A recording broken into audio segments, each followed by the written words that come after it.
दोस्तों मतलब मैच देखने के बाद पता चला कि ये तो हम नया मैच देख रहे हैं, क्योंकि शुरू में तो ये लग रहा था कि पिछले मैच की हाईलाइट चल रही है। जो 2 दिन पहले हुआ था वो एग्जैक्टली दफा हुआ। इस बार फिर अपने टॉप ऑर्डर को देखकर कुछ इस किस्म का रिएक्शन निकला। सीरीज बल्कि हम हार चुके हैं। बहुत आप सबको बहुत बहुत मुबारक हो, क्योंकि बहुत से लोग कह रहे थे कि यार यंगस्टर्स हैं उनको थोड़ा चांस दे देना चाहिए। मेरा ये ख्याल है कि अगर आप यंगस्टर हैं या आप बुड्ढे हैं, अगर आप पाकिस्तानी जर्सी में आ गए हैं तो इसका मतलब है कि आप पाकिस्तानी टीम को रिप्रेजेंट करने के लिए नेशनल लेवल के लिए रेडी हैं। अगर आप लोग रेडी नहीं हैं तो फिर आपको डोमेस्टिक ही खेलना चाहिए, आपको इंटरनेशनल में नहीं आना चाहिए। प्रॉब्लम सिर्फ ये, जो मैं पिछली वीडियो के अंदर भी जिक्र कर चुका हूँ, कि ये जो हमारी जो पीसीबी ना उसकी रितालियाँ होनी चाहिए। कि एक तो उन्होंने पहली बात तो ये कि जो ओडीआई की सीरीज थी उसको खत्म करके T20 की सीरीज डाली। पता भी है कि आगे ओडीआई का वर्ल्ड कप आ रहा है, लेकिन फिर भी हमने T20 का ये जो लकूना बीच में डाला है। T20 के अंदर भी सबसे जो डेंजरस साइड थी इस वक्त, तो स्पेशली यूए की कंडीशंस के अंदर, वो थी अफगानिस्तान की टीम, और उसके खिलाफ हमने ये ज़बरदस्त किस्म की सीरीज रखने का प्लान किया। बनी बनाई ओडीआई की सीरीज थी जो कि ऑस्ट्रेलिया के साथ हो रही थी, वो हमने चेंज करके T20 की बना दी। और उसके अंदर हमारे जितने भी सीनियर्स प्लेयर थे उनको हमने कहा कि यार आप लोग सब बैठ जाए, हमारे जो यंगस्टर जो यंग गन्स हैं PSL के, वो ही ये हमें जिता के ले आएंगे। जो हमारे सीनियर्स जिससे पहले खेलते रहे अफगानिस्तान के खिलाफ, वो बेचारे वो भी स्ट्रगल करते रहे, तो हमारे यंग गन्स जाके T20 में अफगानिस्तान को हराएंगे, ऐसा इनको लग रहा था। और वही हुआ जिसका डर था कि हम लोग इस वक्त सीरीज भी हार चुके। तो पीसीबी मैनेजमेंट के लिए खूब तालियां होनी चाहिए, क्योंकि यार उन्होंने ये वो होता है ना, यंगस्टर्स को चांस दिया जाता है, उनको इस तरह जो है एक्सपोज नहीं किया जाता। ट्रक के सामने रख दिया, जैसा छोटी सी बकरी को रख देते हैं आप ट्रक के सामने, और वो उसी तरह हो गया। हेडलाइट्स देख के उनकी आंखें उधर की उधर ही टिमटिमाती रह गई,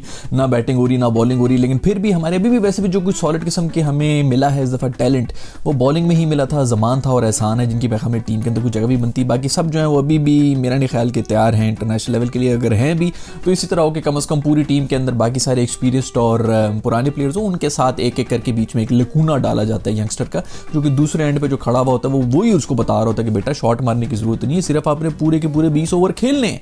जो पिछले मैच के अंदर भी हम यही कह रहे थे कि यार ये जो 20 ओवर है ना, वो खेल ही लेते तो ये 120-130 रन बना लेते, जो कि विनिंग टोटल होता उस दफा। इस बार भी यही हुआ है कि जो थोड़े सीनियर प्लेयर थे, जिसके अंदर इमाद और शादाब थे, उन्होंने एंड तक सिर्फ खड़े होकर अगर अपनी बारी ही पूरी ली है तो वो 130 तक ले गए थे, जो थोड़ा बहुत मैच बन गया था। वैसे ये पिच जो है पिछले मैच से बेहतर थी, तभी हमसे इस दफ़ा 130 हुए, नहीं तो ये इस दफ़ा मेरा हमें 140-150 की पिच थी, और जो पिछली वाली थी वो तकरीबन 120 की पिच थी। तो हमने एक दफ़ा फिर से बैटिंग के अंदर लिद कर दी है। और मुबारक हो उन सब लोगों को जो कि स्ट्राइक रेट के ऊपर डिबेट करते। साइमन डूल और आमिर सुहेल के बीच में बहुत ज़बरदस्त किस्म की एक लड़ाई भी हो रही थी कमेंट्री के बीच में, जिसके अंदर वो ये कह रहे थे कि मुझे चाहिए सिर्फ एवरेज, और वो कह रहे थे कि मुझे चाहिए सिर्फ स्ट्राइक रेट। आप दोनों को जो मर्जी चाहिए, आप दोनों जो है भाड़ में, क्योंकि हमें तो चाहिए, हमें ये चाहिए कि यार थोड़ी सी इज्जत बच जाए। हमारे बाबर और रिजवान जो हैं वो स्ट्राइक रेट बाद में आता है, पहले तो हमें ये मसला बना हुआ होता है कि हमसे 20 ओवर सर्वाइव नहीं होते हैं। हमारा कोई ऐसा बंदा नहीं है जो कि 6 पावर प्ले के 6 ओवर्स खेल सके। तो वो सब करने के लिए हमें बाबर और रिजवान जैसे प्लेयर्स चाहिए। लेकिन खैर अगर वो ओपनर नहीं भी आ रहे, कोई एक वन डाउन भी आ रहा था, तो उसमें भी कोई मुजायका नहीं है, वो एक अलग डिबेट है। लेकिन जो भी हो, उनकी शदीद कमी जो है वो हमें महसूस हो रही है इस सीरीज़ के अंदर ही। और अभी जितने भी जो हमारे एक्सपर्ट्स हैं जिनका स्टैंडर्ड ही बहुत हाई होता था, उनको याद आ गया होगा, क्योंकि आज से 2-3 साल पहले तक हमारी यही औकात होती थी कि हम T20 के अंदर सर्वाइव ही नहीं कर सकते। लेकिन मैं वही कहता हूँ ना कि हमारी शॉर्ट टर्म मेमोरी, हम भूल जाते हैं कि यार हमारी औकात क्या है, लेकिन औकात को भूल के फौरन जो है चौड़ा हो जाना, यही तो पाकिस्तानियों की आदत है।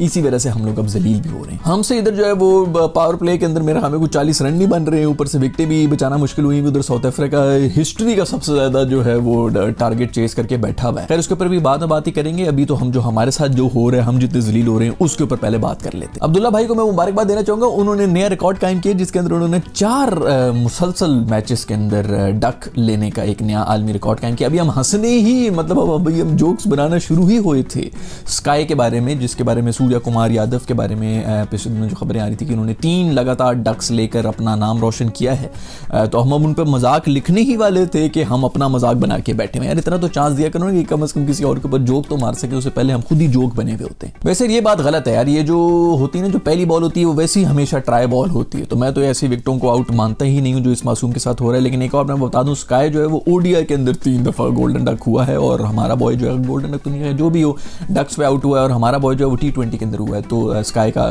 थोड़ा और बुरा रिकॉर्ड है। खैर अगला मैच में देखेंगे, अगर वो भी इसको कामयाब कर ले, 4 करके दोबारा से रिकॉर्ड बराबर कर ले, क्योंकि अब तो इस किस्म की कंपटीशन हमारा शुरू हो गया। खैर जो भी हो यार, इनको सबको सीरीज वगैरह को हटाओ, इनको कहो कि वापस PSL में जाएं यार, और वहां पर जाके इसी किस्म की जबरदस्त किस्म की जंग पेश करें, जिसके अंदर हम आपस में ही लड़ रहे होते हैं। और और ये अफगानी जो प्लेयर्स हैं ना वो भी हमारी टीम में होते हैं। नबी जो है वो तपा हुआ है हमारे ऊपर, उसने पिछला मैच भी जो हरा दिया, उसको रख लेते भाई, किसी टीम में भी रख लेते, पता नहीं उसको ड्रॉप क्यों कर दिया, हमारे गले में वो हड्डी की तरह फंसा हुआ है। फिर ऐसे छक्के मार मार के अभी तो हम बड़ा कह रहे हैं ना कि एंड के अंदर बात जो है वो फंस गई थी, बड़ी हमने कोशिश की थी, तो उसके अंदर शुक्र करो कि एंड में हमारी जो 2-4 वो इनसाइड है जिसके चौके हमें मिल गए थे, नहीं तो 120 हमारा स्कोर होना था और ये कप का इन्होंने चेज भी कर लेना था। वो फंसा ही इसलिए क्योंकि इनसाइड एजेस पे हमारे चौके हुए हैं। खैर नबी ने क्या गुस्से में आना है, राशिद खान जो है उसकी वही वाली जो फॉर्म थी जो उसने पीएसएल में पकड़ी हुई थी वो लेके वो आ गया। देखो हमारी जो पीएसएल की फॉर्म थी वो थी रूफी के पास और वो थी शाहीन के पास, और वो दोनों हमने टीम में रखी नहीं है। लाहौर कलंदर्स के जो थे उनको हमने सारी फॉर्म ला के दे दी। राशिद खान ने इन दोनों मैचेस के अंदर एक भी चौका नहीं खाया। T20 के अंदर ये बहुत ही बड़ी अचीवमेंट होती है, और वैसे आपस की बात है कि हमारी टीम ने मारे ही कितने चौके हैं, बाकी भी बॉलर्स का देख लें तो उनको इक्का दुक्का ही को पड़ा होगा।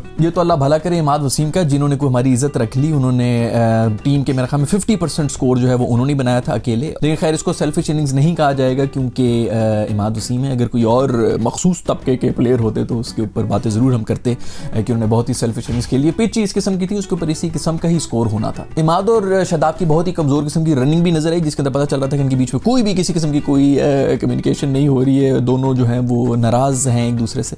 यही वो पुरानी टीम थी हमारी पाकिस्तान की जिसका नजर आ रहा होता था कि इनके बीच में कोई यूनिटी नाम की चीज़ ही नहीं है, कोई और सियासतें चल रही हैं और वो वापस नजर आना शुरू हो गई। तो इसके अंदर पीसीबी को मैं मुबारकबाद देना चाहूँगा कि दोबारा से वही पुरानी पाकिस्तानी टीम हमें नजर आना शुरू हो चुकी। उसी के ऊपर मैं बात करना चाहूँगा कि बेहतरीन किस्म की जो इस वक्त परफॉर्मेंस दे रहे हैं वो हमारे शादाब भाई भी दे रहे हैं। अगर आपकी उंगली टूटी हुई, आपने पूरे पीएसएल के अंदर भी कुछ परफॉर्म नहीं किया, आप कप्तान भी बने हुए, लेकिन चलो उंगली की वजह से आपकी स्पिन विन में या बैटिंग में अगर नजर नहीं भी आ रही, लेकिन कम से कम दिमागी तौर पर तो कोई चोट नहीं लगी हुई कि आपने एक दफा फिर से टॉस जीतकर पहले बैटिंग क्यों की है, जब पता है कि पिच की कुछ समझ ही नहीं आ रही थी कि इसमें क्या होना है क्या नहीं होना।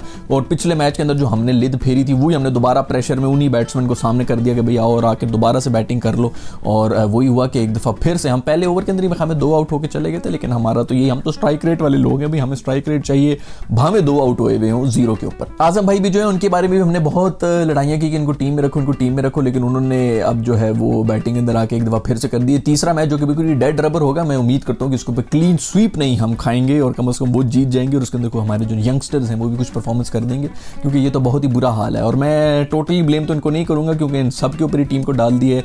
3 आपने अगर डेब्यूटेंट्स भी डाल दिए तो बाकी 5 जो है वो हैं जो कम बैक कर रहे हैं। जो कम बैक कर रहा होता है वो और ज्यादा प्रेशर सिचुएशन के अंदर टूटा हुआ होता है, वो तो और ज्यादा ड्रेसिंग रूम का माहौल जो है प्रेशराइज्ड हुआ होता है। खैर एक और हमने मैच देख लिया जिसके अंदर बाबर आजम और रिजवान की कमी सख्त महसूस हुई है यार। बस वही इनिंग्स एक एंकर वाली इनिंग ही खेलनी थी, उसके अंदर 130-140 रन बनी जाने थे। अगर पहले वाले मैच के अंदर भी कोई 120-30 बने हुए होते तो शायद जीतने का कोई चांस था। इसके अंदर भी चांस इसीलिए बन गया था क्योंकि हमने मर के 130 बना दिए थे, अदरवाइज ये पिच भी जो हमें 140-145 की थी। मैं हूं और बस ये एक बंदा है जो कि शुरू दिन से बाबर आजम की जो ट्रू वैल्यू है ना उसको जानता है।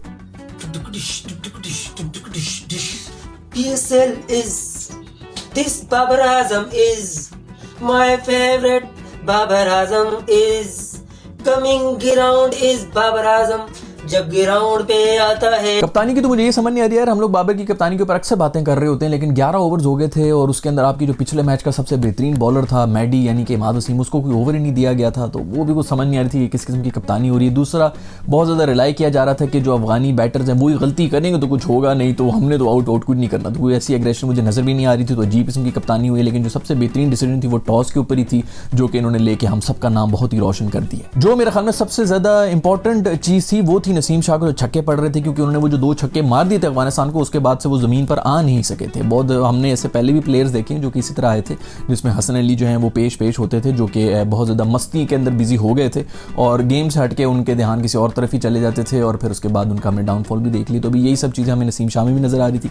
तो बहुत अच्छा हुआ कि उसी को छक्के पड़े और अफगानिस्तान की तरफ से ही छक्के पड़े ताकि इंसान जो है ना वो वापस थोड़ा ज़मीन के ऊपर आ जाए। तो आई होप कि अब उसकी भी थोड़ी परफॉर्मेंस जो है उसके ऊपर फोकस हो जाएगा और पाकिस्तान के लिए कुछ बेहतर करने का भी सोच लेंगे। खैर अभी तक जो मेरा ख्याल में सबसे बेहतरीन परफॉर्मेंस थी वो थी इमाद की और जमान की भी अच्छी थी और एहसान की भी थी। इनको टीम में होना चाहिए, बाकी मुझे किसी का नहीं लग रहा कि इनको टीम में रखने की ज़्यादा ज़रूरत है। मैं हमें 2-2 3-3 करके ही एक्सपेरिमेंट किया जाए। खैर मैं तो पिछली वीडियो के अंदर भी ये कहता है कि जितने भी हमारे सीनियर्स हैं उनको इमरजेंसी की बेस के ऊपर वापस टीम के अंदर लाया जाए और अभी देख लिया जाए कि इस वक्त तो अब कोई चांस ही नहीं है। तो मेरे ख्याल में जो सीनियर भी अभी बैठे हुए टीम को उनकी बाहर निकाल के सारी ही यंगस्टर डाल दो अगले मैच के अंदर, क्योंकि वो बिल्कुल ही डेड रबर हो चुका है। जिसने भी जीतना है जीते, भी सीरीज तो हम हार चुके हैं अफगानिस्तान से। वो जो इतनी खूबसूरत ट्रॉफी थी जो वैसी बड़ी कोजी थी, मेरे ख्याल में सारी वहीं से सारी नहूसत आई है कि इंसान को जब दिल ही ना कर रहा हो इस किस्म की मनहूस कोजी किस्म की ट्रॉफी जीतने का, तो वो क्या खेले। दूसरी तरफ साउथ अफ्रीका और वेस्ट इंडीज का भी मैच हुआ है जो कि बहुत ही बेहतरीन हुआ, जिसके अंदर हिस्ट्री का सबसे बड़ा टारगेट चेज हो गया T20 के अंदर। और इस पूरी हिस्ट्री के अंदर वो सब मैचेस भी हैं जो कि लीग क्रिकेट होती है, जिसको मैं वैसे कोई इतना खास रेट नहीं करता हूँ, क्योंकि उसके अंदर तो बस अजीब किस्म की